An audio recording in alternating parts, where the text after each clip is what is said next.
ideas for sermons come to me from all kinds of places, and this one came from an experience I had when traveling to visit relatives last Thanksgiving, this time to a new household and a relatively recent marriage.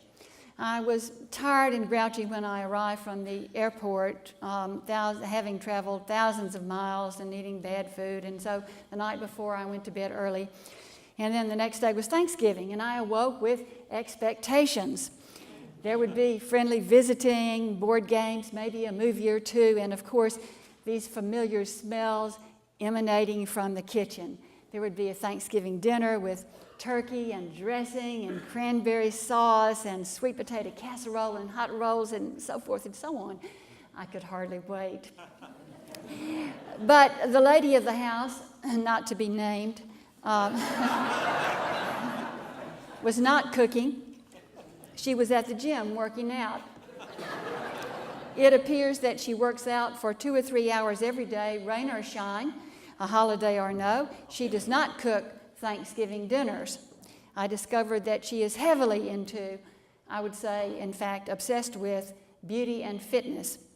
So when she came in from her workout, she was beaming, she was joyful. She said, "I am full of love. I'm just overflowing with love." And I was thinking, oh yeah, well, I'm not. And in the very next moment, I was thinking, I'm full of love. What the hell is she talking about? And then I think I said out loud, what does love demand of us? Whoa, I laid that one on her. That was a sermon title being born, but it was also a question directed to her, and of course the catch is directed ultimately to myself. What does love demand of us? What is this I'm full of love thing? So when I asked this question, she looked at me as if I were from some foreign country, and I guess I was, in a way, blundering into her assumptions the way I did. And so she said, "Huh? What did you say?" And then I found myself drowning in my own judgments. And so I really didn't have an answer except to ask, if we're so full of love, shouldn't we be concerned about global warming? And if not that, at least with my Thanksgiving dinner.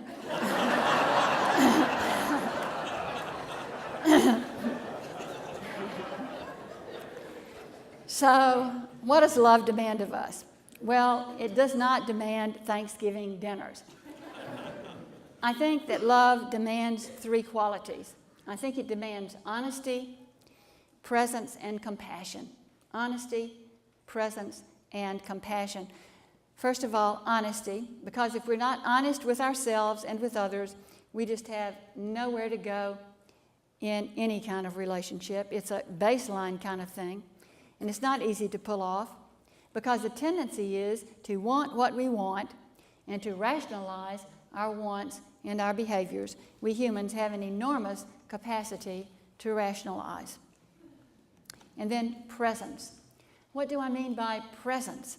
It sounds so simple, but in relationships, it is a rare and beautiful quality.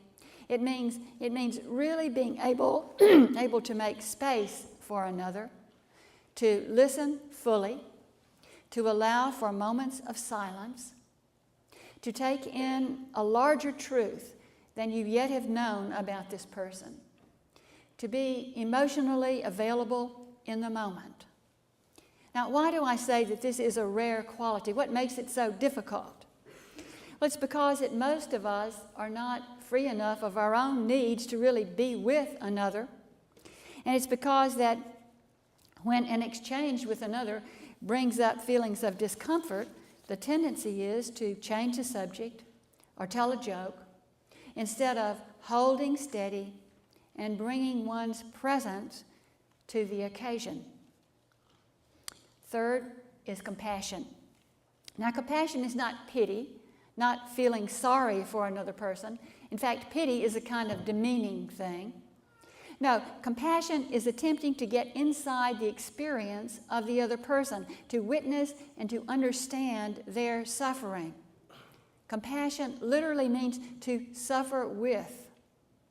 And further, it is to find ways to express compassion in order to nourish the other person in body, mind, or spirit.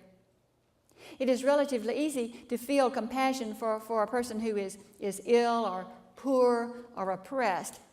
Compassion becomes a more demanding spiritual discipline when it is given to someone who says and does things that are not easy to accept. But this nonviolent approach to another will put our own hearts at ease, and there's a good chance that the suffering of the other will diminish as well. Now, I think I should say something now about what love does not demand, because some confusion arises here. First of all, love cannot demand from anyone that we do something that our integrity will not allow us to do, nor become something that we cannot become. As I said, love does not demand that you cook a Thanksgiving dinner. Oftentimes, love and control are in too close a partnership. If you loved me, you would do whatever. No one should ever be held hostage to another's expectations. On the other hand, if certain behaviors are painful to another, then that person needs to say simply, "That hurts. Please don't do that." And then compassion can answer in kind.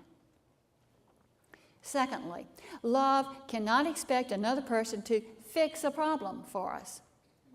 When someone shares a difficulty or a personal problem with us, the response is to be present, to give what comfort we can, to give suggestions if they are asked for, and I emphasize if they are asked for, but mainly just to be present, just to hear, to understand, to let that person know that he or she is not alone in the world with their pain.